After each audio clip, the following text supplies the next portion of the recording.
ladies and gentlemen, welcome to the first ever interview of the tournament committee presented by the Junior Players Tour. And wow, what a first interview do we have. Ladies and gentlemen, may I introduce Chris Dickenson. Give me a second here. Oh, God. 2024 PGA of Canada Coach of the Year. 2021 PGA of Canada Junior Leader of the Year. 2021 PGA of Ontario Junior Leader of the Year. Head teaching professional at the Ontario Golf Academy at Whistlebear since 2021.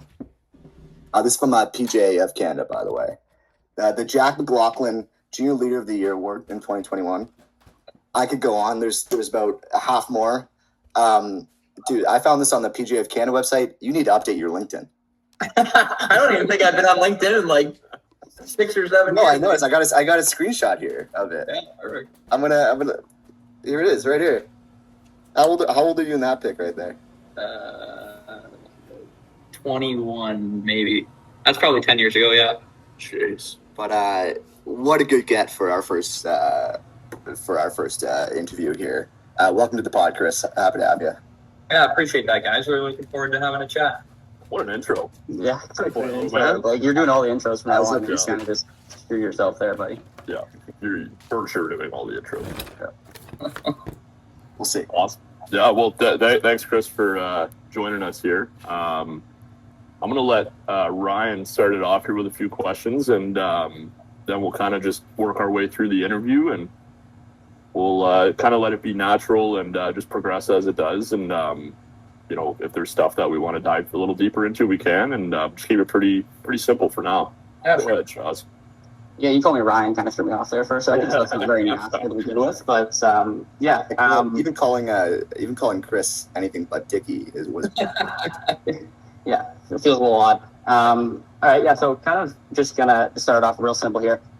Just kind of get to know a little more about like you and your background and how you kind of got into the golf industry, how you got into coaching, and kind of tell us a bit more about that.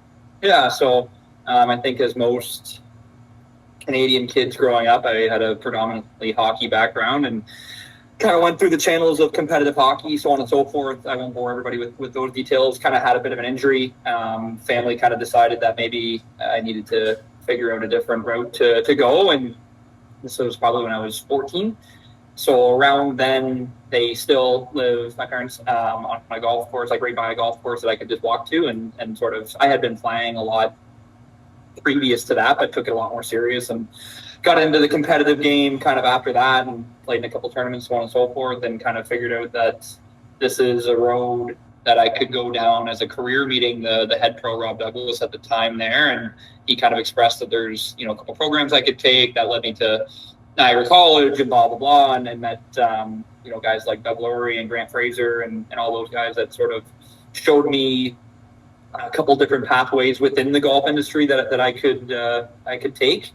And at the time when I was working at the Stratford Country Club, Rob Douglas still is the head pro there. He kind of approached me, and gosh, I want to say like 2016 maybe, 2015 maybe. And he said, you know, I really want you to take over the junior program and do something with it. And at the time there wasn't much. And I said, okay. And so I guess that's 10 years ago now. So that's when this whole thing started. And obviously Brad Mellon, his involvement with junior golf was sort of, you know, I kind of became partners in a couple different things in that way, and that sort of led to different relationships down the road with obviously all three of you, and then yeah, this is kind of where we ended up.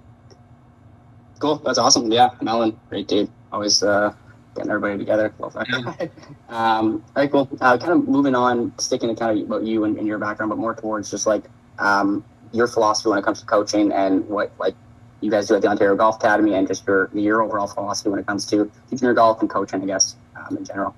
Yeah, I think I'll answer that in two sort of streams. One, I think our philosophy is that we inevitably, whether we want to or not, end up teaching life skills through golf. And that's a big part of what we do. Is we have a very high expectation for our athletes to be functioning members of society, and hopefully they are when you all interact with them. Hopefully they introduce themselves, they're polite, they're determined, they work hard, they sort of represent themselves and us well. That's really important to us, that they are people first. And they're the best versions of themselves that they can be, and that's something that we stress to them constantly. And you know, being at Whistle Bear, we have lots of connections, so I get to hear about the goods and the bads of their you know, their attitudes and the way that they represent themselves. So that's a constant thing that we are always on them about, is representing themselves well, speaking well, introducing themselves, just being, like I said, functioning members of society. That would be our philosophy as a goal. Now, I'll answer that more in a coaching way. I'm a big believer that there isn't sort of one way to swing a golf club, but we do have a very united philosophy, I guess you could say, in the way that we teach the players. And we view competitive golf as 18 little problems in a 4.5 to 5 hour span, and you have to go out there and figure out the easiest way to solve all 18 of those problems. And generally the player with the most amount of solutions wins. So we try and teach as many solutions to problems as possible, and that means putting more problems in front of players, you know, being able to hit different shots, being able to kind of manage yourself differently around the golf course, you know, playing in adverse conditions, being able to flight the golf ball different directions and different heights and curves and spins and stuff like that. We're very much skill based in what we preach and what we teach, and that's kind of our philosophy when it comes to how we want to coach the game. No, yeah, that's awesome. I've only kind of really been around you doing that kind of stuff once before, like training camp in the past, and it was honestly pretty cool to see how you kind of explained the game and the drills to people. It was definitely, I took lessons from it. It was definitely a different approach, and I thought it was awesome. And my dad learned more about golf than I think he ever has in the 2 hours we were there, and he doesn't ever stop talking about that. So that's cool. It's nice to hear. Dickie, you talk a lot about the culture you try to create at the Ontario Golf Academy. Obviously, I love that how you're doing in terms of you want your players to represent themselves well on the golf course and off the golf course, which is awesome. You think from that you have a lot of pressure on these guys. Your players would have a lot of pressure on them to conduct themselves well, but you kind of keep things really light. Everything that we see at the events, you're buddies with all your players. Can you just mention? Can you talk on how important it is to kind of make it fun for the players? So as much as you're expecting a lot from them, it's not like they're not wanting to do it because of the culture you've built. Yeah, I think in my, if you want to call it a career in sports, like I kind of have had different coaches myself, and I think when you look back on who has really inspired you the most, I think I've tried to take different pieces of each one of those people and kind of make it my own a little bit. And you know, at the end of the day, all four of us in this conversation know how hard golf is. I always tell the players, I will never, ever have an expectation of the score that you shoot, ever. Because, I mean, the score is always the hardest part. It really is. I mean, you can shoot 85 one day and 65 the next day. Obviously, if we're doing our jobs right, hopefully that window is smaller. But I think that's the biggest thing, is just understanding from our perspective as coaches that this game is really hard. The kids are trying their best, and that's where I need to be a little bit more lax with that. Is, you know, the score is always going to be the score, but I think the easy stuff to do well is what we preach really hard. And you know, at the end of the day, I want to be somebody that they can come to with anything, whether it's golf stuff or life stuff. And you know, I hope we do a good job of them understanding where the boundary lines are on certain things. Like, you know, if I hear of one of them throwing a club or breaking a club, they're going to see a different side of me than what you guys see. But again, at the end of the day, if they're representing themselves well and trying their best, they're going to get the best of us. And that's us, you know, being light and being approachable and trying to make it as fun as possible. Because at the end of the day, I think the players, one of the biggest, Sean Casey actually told me this, one of the biggest things that gets misunderstood about really successful players is that they truly love what they do so much that it doesn't seem like work to them.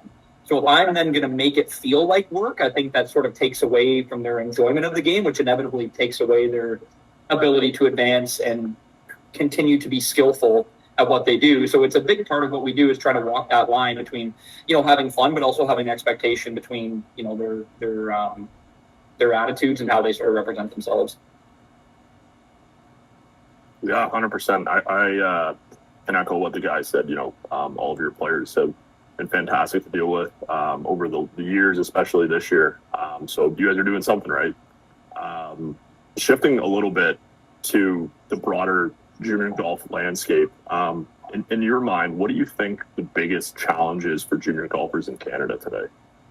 Yeah, like, I mean, are you saying that in a way of moving from junior golf to post-junior golf, or are you sort of saying that as a whole? I think in general, as a junior golfer, whether it's location, being 6 months a year in the cold or whatever it is, like in the junior side of things, not from getting to the next level. Okay, yeah. I think it's interesting. I look at it in two different ways, because obviously the climate here in Canada is a bit of a barrier. I mean, we can't escape that. It's going to snow at some point. The golf courses are going to close at some point. But I think that gives those who are truly dedicated and invested in the game an opportunity to get better off the golf course, whether that's physical training, whether that's mental training, whatever. You actually, if you think about it, we have a built-in off season here in Canada that, some parts of the United States doesn't. And I think the players that are really going to take advantage of that quote unquote off season to improve their physical ability, their mental abilities, actually get a lot out of that quote unquote time off. I think the biggest barrier that juniors are facing right now is the ability to find two things. The ability, and they kind of go hand in hand, to find facilities that will support them, that will give them the opportunity to go play, to practice, to do all that sort of stuff.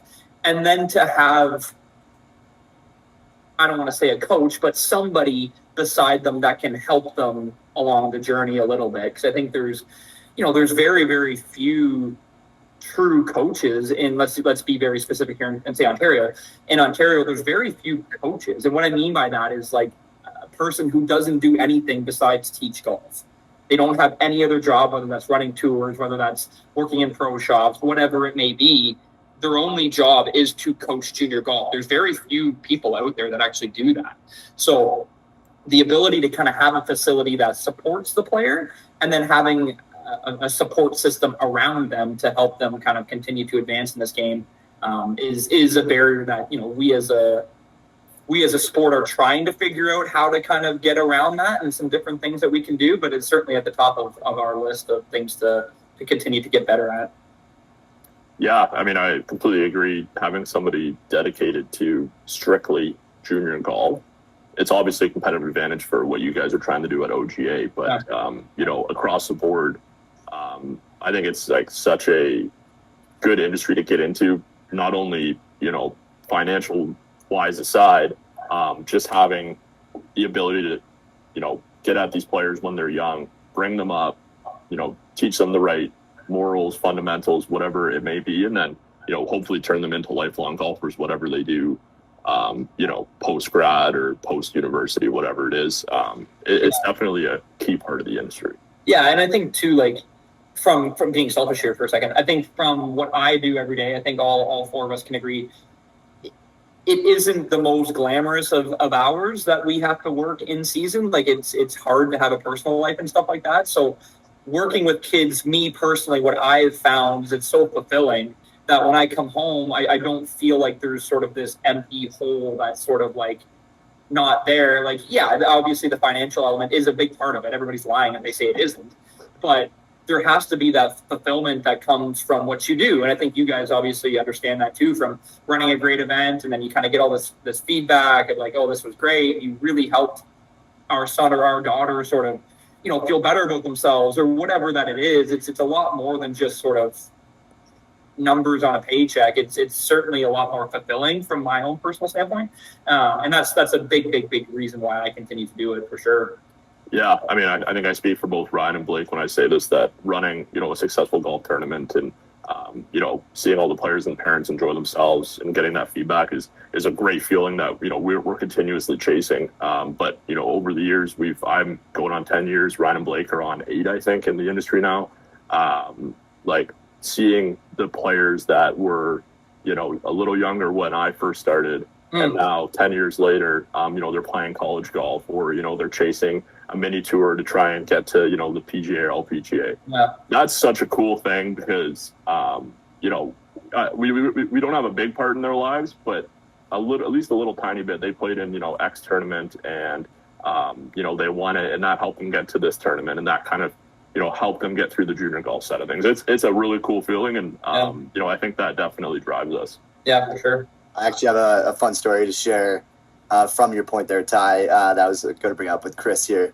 Do you remember 2019? I was running my first ever junior golf tournament, and Ryland Hall.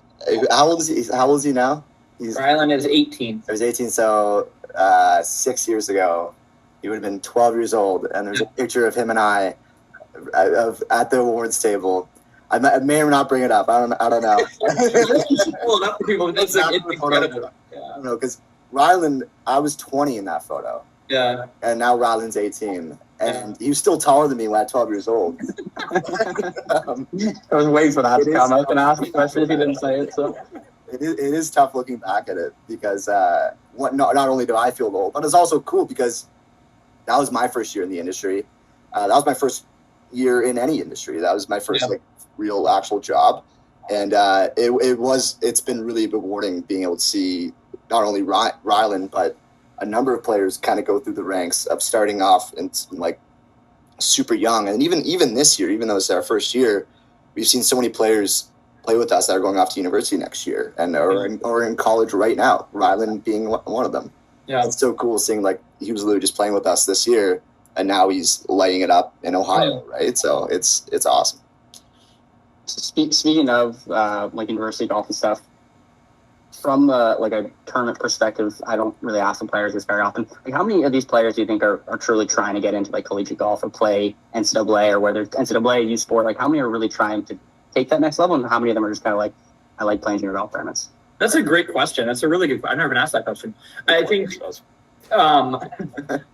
one thing I think you guys may know this. I'm not sure if you do, but the one thing that a lot of people don't know in Canada is golf is our number one sport participation-wise, and it is not even close. It's not even close. So I mean, like, golf is technically Canada's sport if you want to look at it like that. So I mean, to answer that in a statistical way, I don't know. I think the amount of players that are playing JPT events, provincial events, national events, certainly probably a lot more than half. I think at the provincial national events, probably all of them are trying to pursue golf post-secondary, whatever that may look like for them. So I don't know how many you would call that. I mean, that's probably, let's say there's 300,000, 400,000 junior golfers in Canada. I mean, what is that? Maybe 10,000 of them across the board that are looking to further this. I don't know. I could be completely off with those numbers, but I would say from the majority of players that you guys see, certainly more than half the field for sure. Yeah, 100%. I think and we're going to get into this a little bit later, but we're going to switch gears a little bit, and I do want to hear from your perspective, what qualities do coaches at NCAA, OUA, or universities in Canada, or college in Canada, whatever it may be, what are they looking for in scoring average for players, and also like what qualities do coaches look for, because it's not always just about what's on the golf course? Yeah, like really, kudos to you. Good question. Really good question. I think. Whoa. Before we continue, I didn't get a good question. Yeah, it's your question stuck. I didn't have mine written down. I was off the cuff. We said it in the first episode. Blake's questions, stupid questions. Yeah, a different standard for the little man, I guess. I think a couple things stand out to me, Ty. With what we do, we are fortunate enough to be in contact, especially this time of year, probably daily with OUA, NCAA coaches. It's every day I'm talking to somebody. And the biggest piece that they look for, and I come at this from a pretty vast experience in this isn't something that I'm just sort of making up. The biggest thing they look for is resiliency. And the reason that I say that is you go from junior golf, where you're playing for yourself, to then you go to XYZ University, wherever it may be, whether it's here in Ontario, whether it's in Texas, wherever it's going to be. And you're now playing as a group of 5. So your score now counts towards 4 other guys playing, and also a coach whose job is dependent on what you shoot as a score. And what they look for is inevitably you're going to get punched in the face when you play this game, whether it's you hit it right in the middle of the fairway and it bounces out of bounds, whether whatever. There are crazy things happen in the sport all the time. So when you can show some resiliency and continue to stay the course when the ship's kind of coming off the tracks a little bit, that's a big selling feature for them, because again, they know you're not going to quit. They know you're not going to give up. Whatever score that you shoot is the best that you could do that day. And I think, I was fortunate saying Rylan. Rylan made it to the final stage of Canadian Open qualifying this year, and he was playing with another player, I won't say who, that was there, and a very, very predominant NCAA coach was watching this player. So I was walking with this coach for the whole 18 holes, and I asked him, I said, what are you looking for when you're out here watching him play? And he said, I already know what he shoots. So I'm not looking to see what he shoots. I already know. I wouldn't be here if I didn't know what he shoots. But he said, what I'm looking for is if he starts to hit some bad shots, what does it look like? Does he start to quit? Does he start to give up? Like what happens? And inevitably, ironically, this player shot 42-32 in that round. And this coach then went up to him, gave him a big handshake, had a great conversation. And the last I checked, he's actually now playing for that program, ironically. So I think that is truly what they are looking for, because again, your score starts to matter towards everybody else, not just yourself. So you can't quit. You can't just give up. That's the big thing there. I think the scoring average question is interesting, because when people say college golf, generally what I've taken from that is they mean NCAA Division I college golf. Is kind of what I've gathered from that.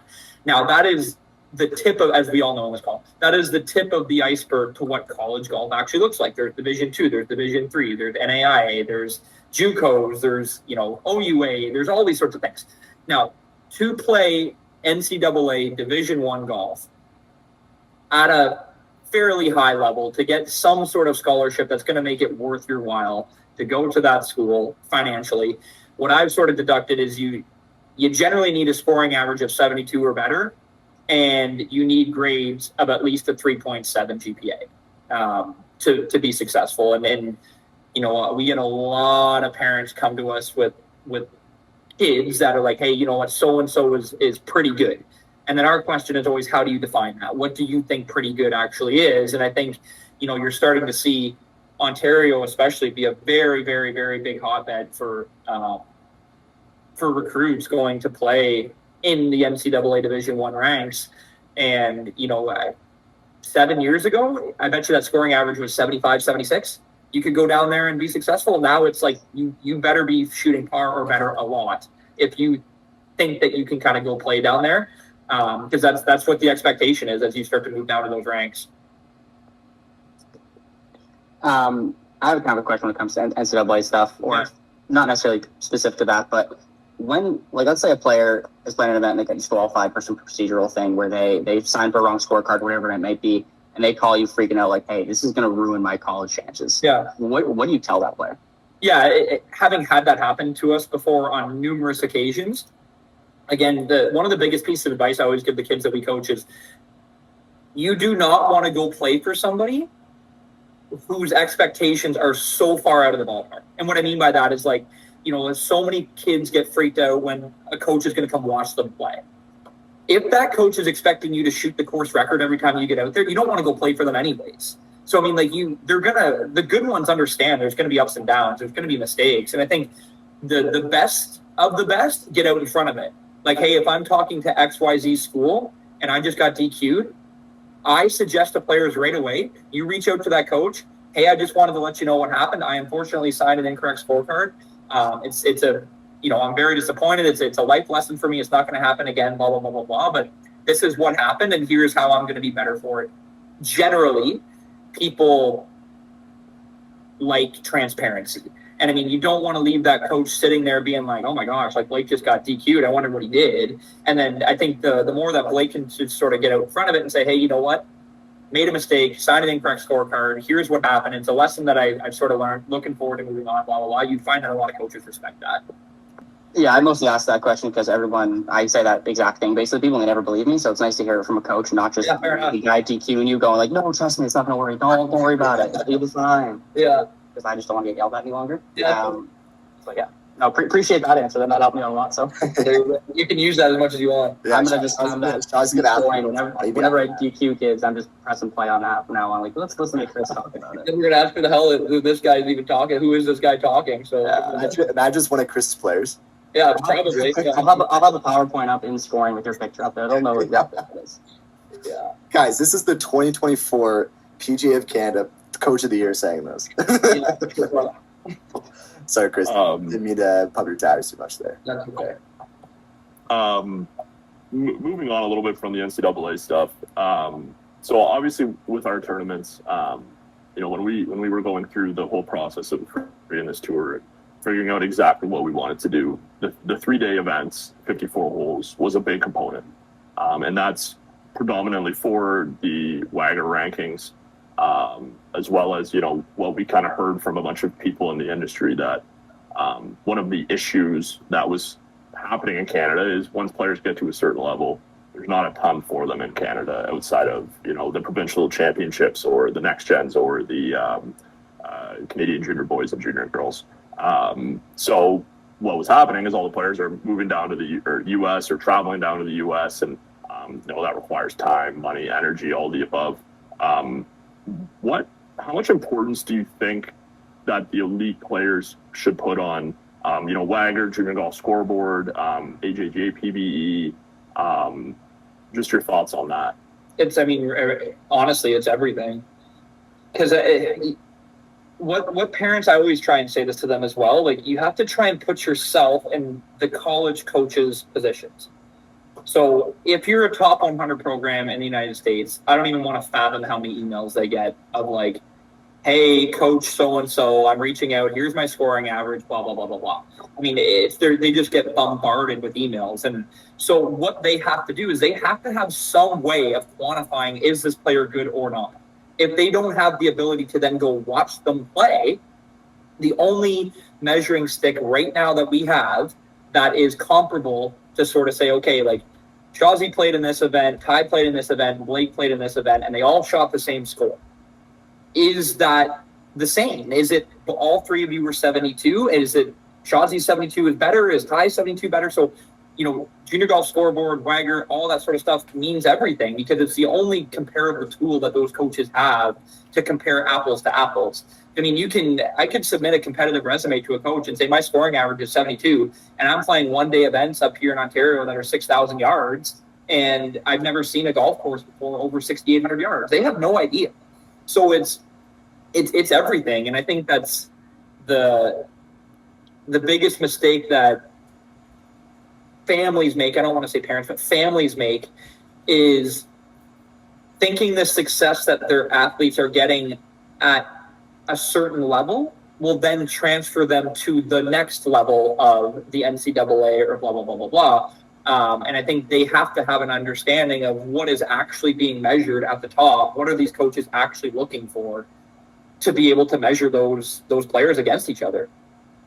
Yeah, 100%. And, probably before you come onto this episode, we're going to be explaining and kind of going through the WAGR process, how events are ranked and, what power and all that stuff. I know it's a confusing world for a lot of parents. We hear it at every event. Yeah. Parents don't really understand how WAGR works. They don't understand how PBE works. They don't understand how Junior Golf Scoreboard and it's minimum. It has to be 36 holes. So it's a confusing world, and hopefully we can shed some light on exactly how it works. It took me about 8 years to figure it all out, and I'm still learning as we go. But 100%. The learning about WAGR over the last 8 to 9 years, and then really in the last year, has been fascinating because it's really interesting, and that has such a big impact on players getting into different types of events, leading amateur events and all that stuff. So that's a great answer, and I'll pass it over to Shawzy or Blake now for the next one.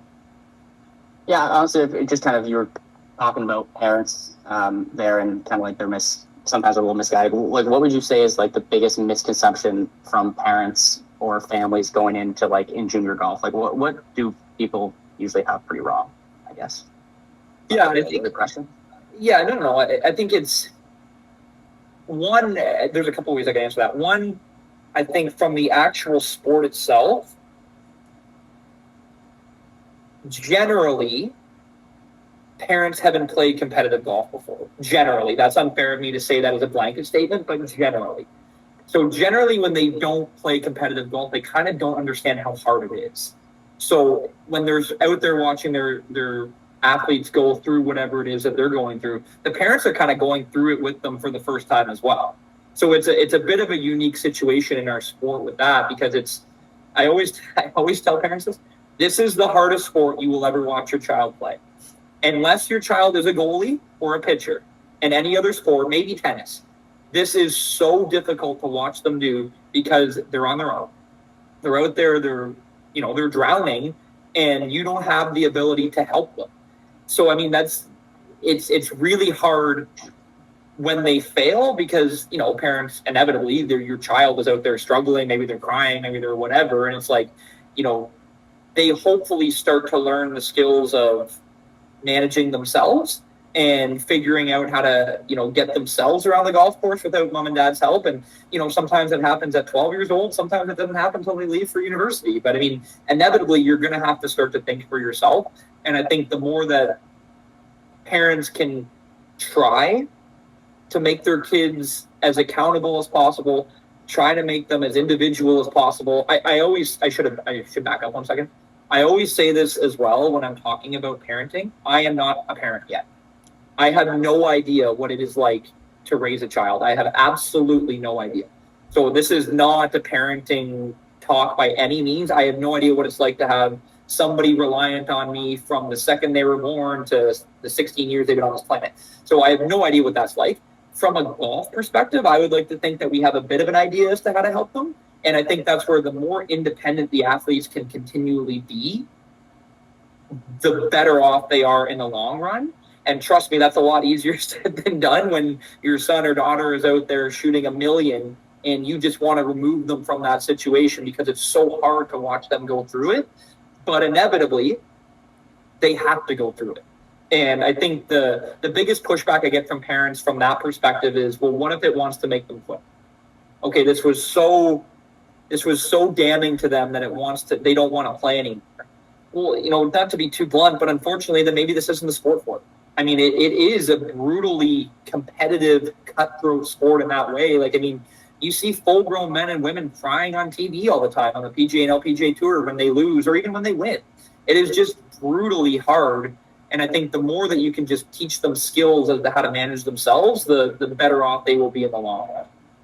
I think that's a really good point. Something that I was going to mention after that is just like, once again, none of us are parents here. We have no actually idea what it's like.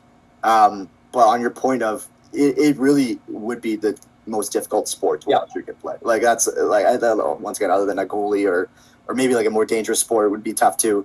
But skill wise and like actual like based on ability, I could imagine. And not being a parent, it's easy for us to be like, oh my god, that parent is like giving their kid the gears and doing the sport for them.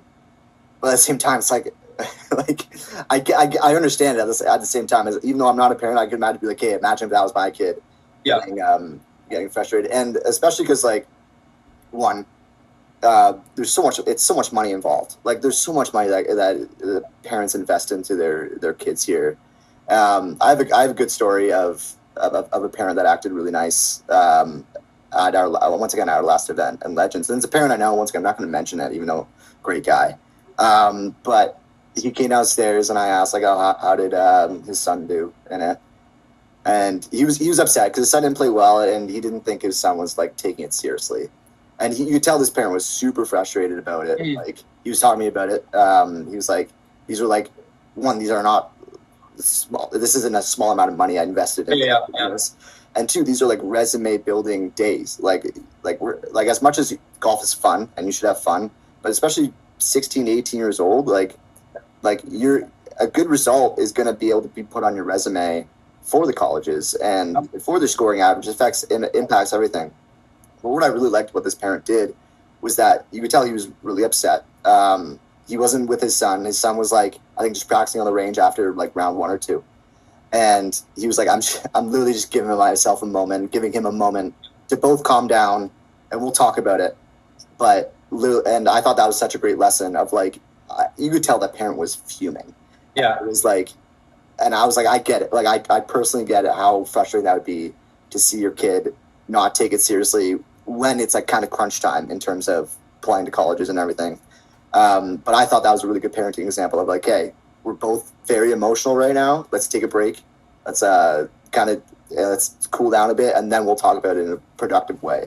Yeah, something to add to that, Blake, like something, and again, by no means am I saying what we do is right. That's not what I'm saying at all when I'm about to say this.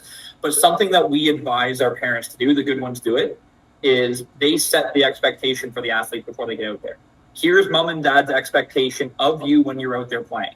Now, that doesn't mean score-wise at all.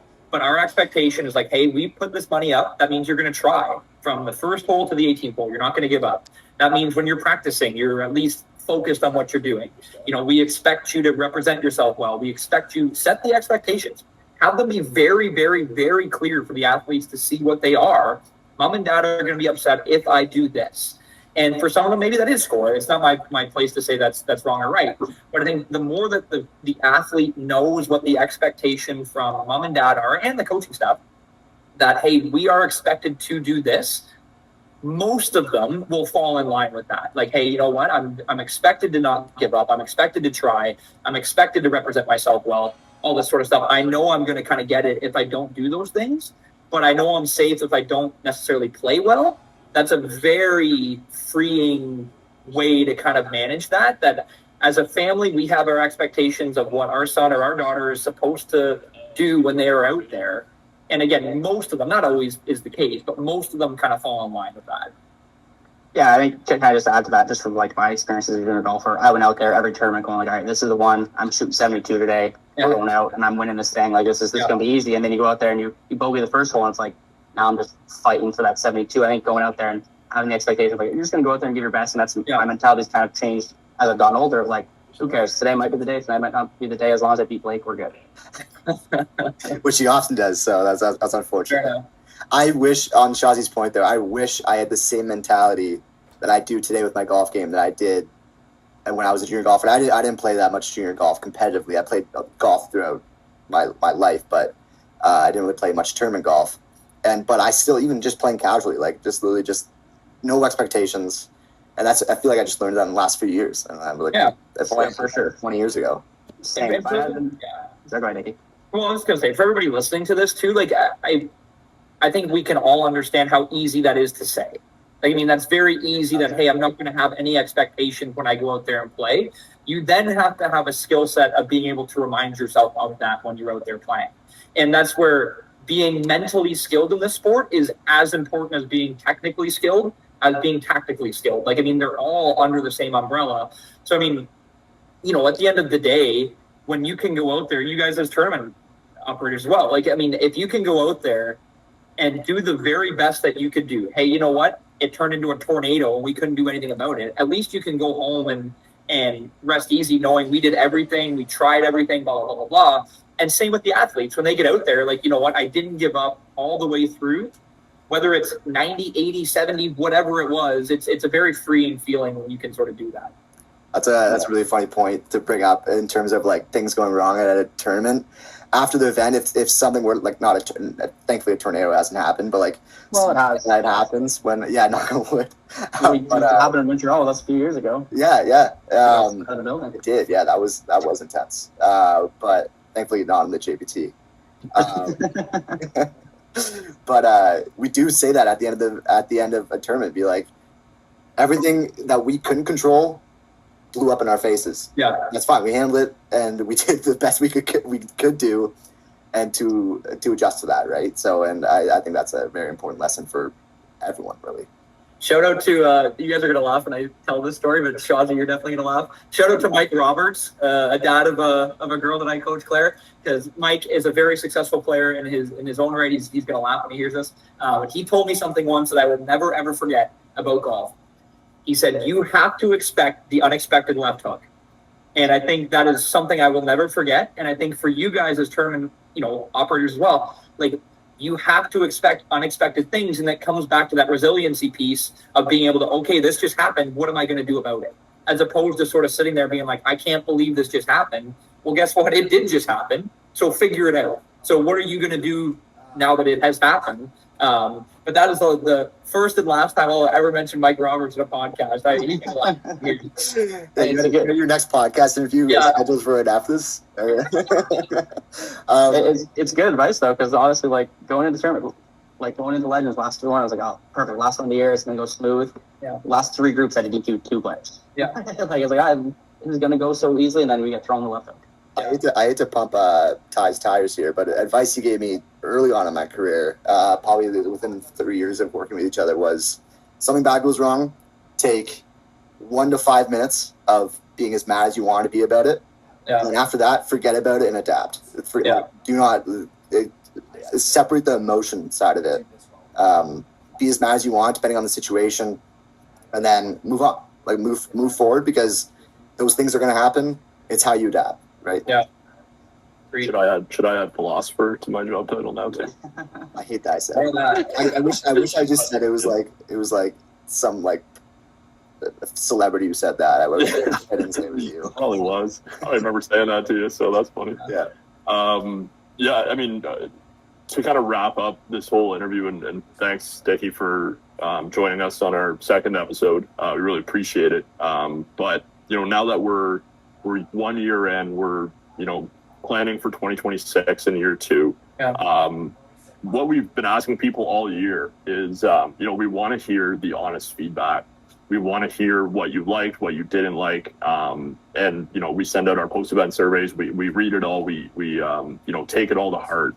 But from your perspective, just give us your thoughts on our first year, what you liked, what you didn't like, just all of the above. Just give it to us and be honest. We want honesty. Make us cry. Yeah. I want to be weeping after this answer. I'm sure for those who know me, they're sitting on the edge of their seats right now. I think they know what I'm about to say, but no, I think Ty, you and I had a conversation. Gosh, it's 5 years ago. I don't know when that was, on a particular 18th hole of a particular golf course, on a particular event. I won't name names. About the future of junior golf, about what needs to happen, and that's just you and I talking, right? I'm sure you and I had some things right. We didn't have some things right, but we came up with some ideas, and it's kind of went from there a little bit. And I think the biggest thing that you guys have provided for athletes in year 1, you've given them a place to compete that gives them the opportunity to then move on from what you do. And I think it's so refreshing to be around people who want to be a part of the players' journeys. They don't want to take ownership over the players. They don't want to say, okay, like, we want to have this player play in our tour for the rest of the time, and then when they go off to blah, blah, blah, blah, blah, we're going to claim them and say, hey, they're an alumni now, and blah, blah, blah, blah, blah. It's like, okay, so they played in one event of yours, and you're a reason that they're now playing on the PGA Tour, or I digress. But I think you guys truly, truly want the best for those players. Comes with the AJGA affiliation. It comes with, the exemption that you guys had for Latin America's tour this year. It comes from all the stuff, Blake, that you do with your social media stuff. Like, you don't really, or maybe you do, I shouldn't say it like that. I hope you guys know how much that is truly helping players move forward. But also, Ty, you explained this to me, and I never really thought about it until you explained it to me, how much you're helping Canadian junior golf in the sense of every event that somebody wins of yours, there's now another WAGR ranked player in the province. So let's say, 8 new players now are going to go play in the Ontario Junior Boys this year. That has helped their field. Their field is now better because there is now more WAGR ranked players in that field. So guess what? There's going to be more coaches that want to come watch these events because it's now on their ticker a little bit. I was like, oh, okay, like this power ranking of this event is quite high. So, I mean, like, you guys continue to do that stuff, and I think you're going to, see lots and lots and lots of growth, and hopefully you have the backing that you need from everybody else to continue to help support you, because it's great to see. And I think from feedback, have cold BioSteel, not warm BioSteel. Cold BioSteel is much better than warm BioSteel. The biggest piece of feedback this year was ice. Yep. Ice. Yes, ice. Shazzy's gonna internalize that too. Shazzy's not sleeping tonight anymore. Thanks, Chris. Yeah, I will be thinking about ice for the next 6 months. Yeah. I will just say, cardboard does not deal well with water. So when ice melts on a cardboard box, it's tough. Yeah, well, you guys are 3 smart people. I think you'll figure it out. Personally, I like the BioSteels. Doesn't matter how cold they are. They could be. That's a company man right there. Yeah. Yeah. I mean, yeah, first of all, we appreciate that. Obviously, you're right. We've been talking about this. Obviously we're in year 1 now. We're a little over a year since we officially launched. Yeah. But this has been in the works for, these ideas have been in the works for years. So, it was nice to get through this year and hear all the positive feedback and the negative of just on what we can do better. And, going forward, there's a lot of opportunity to continue to build on what we did this year, and also implement some new things and some new ideas that we are thinking about. And that's probably the most exciting part for us, is that, we did all this in year 1, and, it was a great year. We couldn't have asked for, more support. And I think it's just going to keep getting better. And as the tour grows, the players grow, and that's the biggest thing is if we can, provide more opportunities for the players in this country and see more players going to college in the US and, playing high level university golf and college golf in Canada. That's success for us. And, that's a success for everybody in junior golf in this country, which is, what we're trying to do. So I'm gonna name drop somebody here before you take me off this podcast. Something Lawrence Applebaum said to me a number of years ago, and I'll never forget this when he told me this. He said, "We as a sport need to grow the whole pie, not everybody's own individual piece of the pie." And I will never forget him saying that, because I think you guys are truly helping grow the pie. And inevitably, as it gets bigger, everybody's own individual piece of it gets bigger. And I think we need to, as a sport, I'm guilty of this as well, we as a sport need to continue to work in partnerships. That's coaches, that's tournaments, that's equipment, that's every single piece that golf touches. Because we arguably have the greatest opportunity in the sports history in this country to continue to grow it, but not necessarily just grow it, but to be dominant in this sport and to produce athletes that aren't just participants, but that continue to go out there and do better and better. And you're really starting to see it on the junior side of things. And, in another 10 years in the provincial ranks, you're going to see Canada's is going to be a powerhouse, and it's going to be it's a cool time to be in junior golf, especially, and especially with what you guys are doing. I think the more opportunities you continue to provide for players, the better, and then hopefully that continues to grow the whole pie, not just everybody's individual piece of it. Absolutely, completely agree. That's all I had. Shaz, Blake, you guys got anything else for Dickie? Blake's fine. Should I do the outro here? Oh God. Oh. Well, one more point on your thing, and I'll close it off with this. Dickie, you mentioned earlier, obviously people are thinking about the paychecks and the bottom line. The bottom line and the paychecks aren't going to move at all if you're not focusing on player experience. Building quality golf tournaments, you building a quality academy. Nothing's going to move unless we prioritize that, and that's our philosophy. That's anyone in any business's philosophy. That's good, and we always make decisions on that. I know you always make decisions on that. So for sure. On that, Chris, we couldn't thank you enough for being our first official guest on the committee. Welcome to the committee. It's been exhilarating. It's been the opportunity of a lifetime. I hope I don't want to get too ahead of us, but I think you might be our first recurring guest. Who knows? Oh, okay, all right. First guest, you're already getting back on. That's because nobody else wants to come talk to us. We actually have 2 views on this. Yeah, you weren't the first person to reach out to. You were like about number 100 or at least like 102. Fair enough. Yeah. Okay. Thanks, Dickie. Really appreciate it. We appreciate it. Thanks, Niggy. Okay, go Leafs, go. Go Owls.